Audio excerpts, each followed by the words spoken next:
Bismillahirrahmanirrahim. Assalamualaikum warahmatullahi wabarakatuh. Alhamdulillah. Alhamdulillah rabbil alamin. Allahumma shalli ala sayyidina Muhammadin wa ala ali sayyidina Muhammad amma ba'd.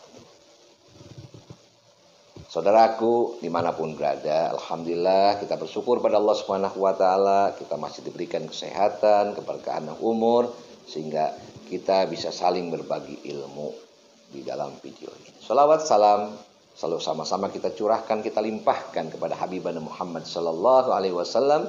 Semoga kita semua mendapatkan syafaat dari beliau di yaumil kiamah nanti. Amin, amin, amin ya rabbal alamin. Al-Fakir sengaja membuat video ini, Al-Fakir tujukan untuk para istri. Al-Fakir akan membocorkan bagaimana sih rumah tangga yang baik, bagaimana sih seorang istri menjadi istri yang solehah, bagaimana sih seorang istri agar dirindukan oleh surganya Allah Subhanahu wa ta'ala. Para istri, Anda diciptakan oleh Allah Subhanahu wa ta'ala, semua istri dalam keadaan baik.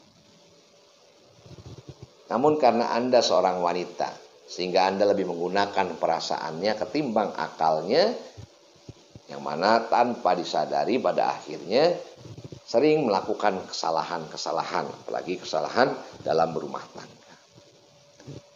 Bahkan kadang seorang istri karena rasa keselnya sama suami, dia tidak menyadari daripada kelebihan-kelebihan suaminya, daripada kebaikan-kebaikan suaminya yang selama ini telah dicurahkan untuk para istri.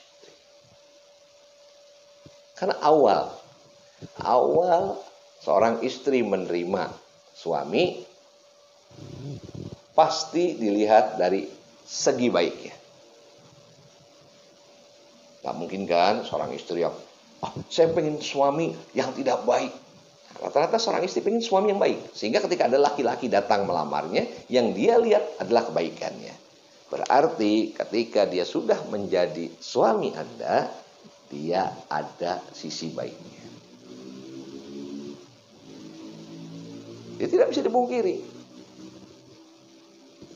Bahkan seorang suami yang harus istri sadari, ketika dia sudah mengucapkan ijab qabul, berarti dia menambah beban dalam kehidupannya. Beda seorang istri.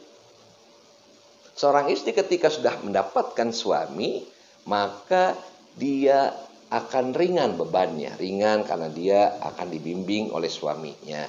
Ringan dalam mencari nafkah karena kewajiban suaminya.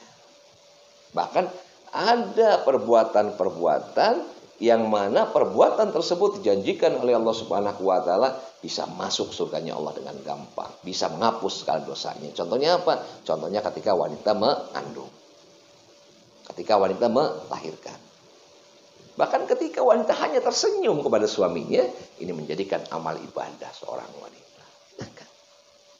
Tapi seorang suami diberikan tanggung jawab oleh Allah Subhanahu wa ta'ala untuk melindungi keluarganya, untuk mengajarkan kebaikan keluarganya. Bahkan Allah Subhanahu wa ta'ala mengancam pada para suami tidak akan bisa masuk surganya Allah Subhanahu wa ta'ala tanpa dia membawa istri dan anak-anaknya. Berarti dalam rumah tangga seorang suami wajib mendidik istri dan anak-anaknya. Jadi tugas yang paling besar, tugas yang paling berat adalah suami. Seorang istri ketika dia menjaga sholat, dia tidak meninggalkan sama sekali sholat wajibnya kecuali ada udzur, datang bulan atau nifas. Dia tidak pernah meninggalkan sholatnya. Bahkan dia melakukan sholat sunnahnya. Ini salah satu wanita yang diidam-idamkan oleh surganya Allah Subhanahu wa ta'ala. Lantas dia menjaga puasanya. Dia berpuasa di bulan Ramadan. Bahkan ketika dia berpuasa di bulan Ramadan, dia juga mengurus istri, mengurus suami dan anak-anaknya untuk berbuka puasa, melaksanakan sahur. Bahkan di luar bulan Ramadan dia melaksanakan sholat sunnah. Ini juga istri yang dirindukan surganya Allah Subhanahu wa ta'ala. Yang penting ketika melaksanakan puasa sunnah, maka harus minta izin dulu dari suaminya. Jadi walaupun itu berpuasa, kecuali puasa wajib. Kalau puasa sunnah, minta izin dulu dari suaminya.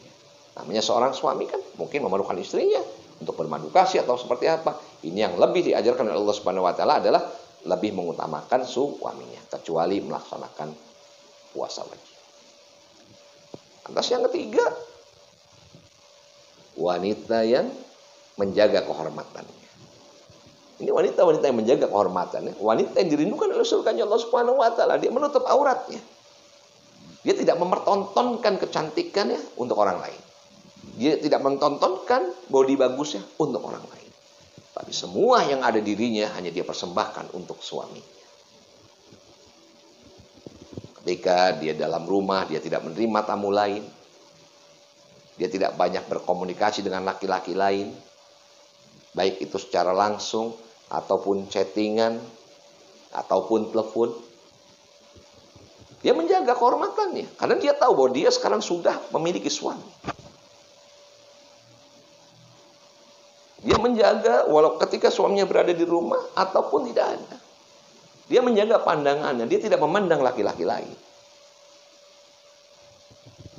Dia menjaga lisannya, berbicara pelan, tidak tertawa, tidak terbahak, apalagi terbahak di depan laki-laki lain. Dia tidak menggunakan wangi-wangian. Yang mana dikhawatirkan wangi-wangian tersebut mengundang syahwatnya laki-laki lain. Dia menjaga kehormatannya. Dia bangga akan memiliki suaminya. Dia menjaga kehormatannya. Dia tidak memberikan apa yang dimiliki kepada laki-laki lain, tidak kepada suami. Jadi wanita yang seperti ini, wanita yang dirindukan surganya Allah Subhanahu wa taala. Bukan wanita yang sudah punya suami, dia pergi seenaknya sendiri, dandan orang lain, tertawa terbahak-bahak, ngobrol dengan laki-laki seenaknya. Ini bukan wanita-wanita yang dirindukan surganya Allah Subhanahu wa taala. Terus yang keempat adalah wanita yang taat kepada suaminya. Selalu mematuhi perintah suaminya. Selalu mengikuti anjuran suaminya selama aturan tersebut tidak melanggar dalam agama. Contohnya suaminya menyuruh dia melakukan sholat. Suaminya menyuruh dia menggunakan jilbab yang rapat. Pajuk jilbab yang rapat. Kecuali suaminya mintakan suruh mencuri, melacur. Nah, ini yang boleh dilanggar. Selama perintah itu tidak melanggar perintah Allah, maka wajib seorang istri mentaati perintah suaminya. Bukan malah suka berbalik. Suaminya misalnya menyuruh sholat tepat waktu. Sholat. Terus istri bilang, emang kamu udah sholat? Atau suami bilang, kamu harus berdoa. Emang kamu udah? Ingat para istri. Anda bisa masuk surganya Allah Subhanahu wa taala tanpa membawa suami. Anda mengikuti saran baik suami. Anda taat kepada Allah Subhanahu wa taala, taat kepada suami. Anda bisa masuk surganya Allah Subhanahu wa taala tanpa suami. Tapi suami punya tanggung jawab yang berbeda. Suami tidak bisa masuk surganya Allah Subhanahu wa taala tanpa membawa istri dan anak-anaknya. Sudah jelas. Sehingga tidak perlu seorang istri berbalik bertanya kepada suami, emang kamu sudah? Emang tidak perlu. Ada tanggung jawab tersendiri antara suami dengan Allah Subhanahu wa taala. Bahkan tanggung jawab yang jauh-jauh lebih berat daripada tanggung jawab seorang istri terhadap Allah Subhanahu wa taala. Lakukan semua kebaikan. Taat semua para perintah. Tidak menjadikan beban untuk suaminya. Suaminya hanya mampu memberikan uang belanja sebesar 10.000. Dia wajib mengelola uang 10.000 tanpa dia meminta lebih daripada 10.000. Atau bahkan banyak seorang istri menganjurkan suaminya untuk berhutang. Untuk mencari uang yang tidak halal. Seorang istri kadang tutup mata, yang penting kebutuhannya tercukupi. Ini wanita tidak dirindukan surganya Allah Subhanahu wa taala. Tapi wanita harus pintar memanage keuangan suami. Oh, suami saya punya seperti ini. Harus dicukup-cukupkan. Jangan diberi untuk cukup beli tempe, lantas beli untuk daging yang pada akhir harus 2 hari. 1 hari habis. Besok suami harus bagaimana? Jadi istri wajib melihat kemampuan daripada suami. Tidak menjadikan beban untuk suami. Yang paling berat lagi, tidak membuka aib suami. Baik itu kepada orang tuanya, orang tua Anda, kakaknya, atau kakak adik Anda sendiri. Apalagi kepada teman-teman. Yang lebih bahaya lagi, buka aib suami di media sosial. Na'udzubillah min dzalik. Wanita-wanita yang seperti ini, wanita yang dirindukan oleh nerakanya Allah Subhanahu wa taala. Jadi jangan melangkah karena emosinya yang pada akhirnya Anda sendiri yang menyesal. Contohnya, ketika Anda buka aib suami terhadap keluarga Anda, lantas keluarga Anda tidak terima, terjadi percekcokan dengan suami, yang pada akhirnya suami mengambil langkah menceraikan Anda. Siapa yang rugi? Apa Anda bangga jadi seorang janda? Ataupun setelah ribut, setelah dibuka kemana-mana, ternyata Anda tetap tinggal bersama suami Anda. Apakah tidak menjadi malu untuk diri Anda sendiri? Karena Allah Subhanahu wa taala menjadikan seorang istri menjadi pakaian bagi suaminya. Seorang suami menjadi pakaian bagi istrinya. Jadi kedua-duanya harus bisa menutup segala kekurangan dari pasangannya. Tidak membuka kepada yang lain. Karena ini akan dilaknat oleh Allah Subhanahu wa taala. Karena yang punya hak untuk membuka aib manusia Allah Subhanahu wa taala, namun Allah tidak melakukan itu. Allah saja yang menciptakan, menutup segala aib dari manusia, dari hambanya. Kenapa kita seorang hamba berani membuka aib orang lain, apalagi membuka aib istri, apalagi membuka aib suami? Ini tidak boleh. Jadilah seorang istri yang kemanapun atas izin suaminya, tidak memandang sebelah mata suaminya. Suaminya adalah sosok yang wajib dihormati. Maka ketika seorang wanita menanyakan pada Rasulullah SAW, ya Rasulullah, istri yang seperti apa yang berbakti pada suami? Rasulullah mengatakan, apabila aku diperbolehkan Allah Subhanahu wa taala memerintahkan manusia sujud terhadap manusia, maka kata Rasulullah akan aku perintahkan seorang istri sujud terhadap suaminya. Ini saking besarnya pengorbanan dari seorang suami untuk istrinya. Makanya istri harus melihatnya segi baik suaminya, bagaimana perjuangan suaminya dalam menghidupi kalian sebagai istri.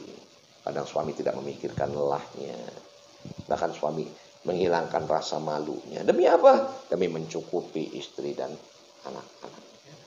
Suami punya tanggung jawab yang sangat besar. InsyaAllah mudah-mudahan nasihat Al-Fakir ini bisa dilakukan oleh para istri, sehingga kalian semua menjadi seorang istri yang dirindukan oleh surganya Allah Subhanahu wa ta'ala. InsyaAllah video berikutnya Al-Fakir akan membicarakan masalah seorang suami dengan kewajiban-kewajibannya. Di Islam adil ada aturan suami, ada aturan istri. InsyaAllah video berikutnya akan Al-Fakir sampaikan. Al-Fakir mohon maaf atas segala kurangan. Apa yang Al-Fakir katakan ini adalah rasa wujud cinta Al-Fakir kepada semuanya. Tidak ada wujud kebencian. Walafu minkum. Assalamualaikum warahmatullahi wabarakatuh.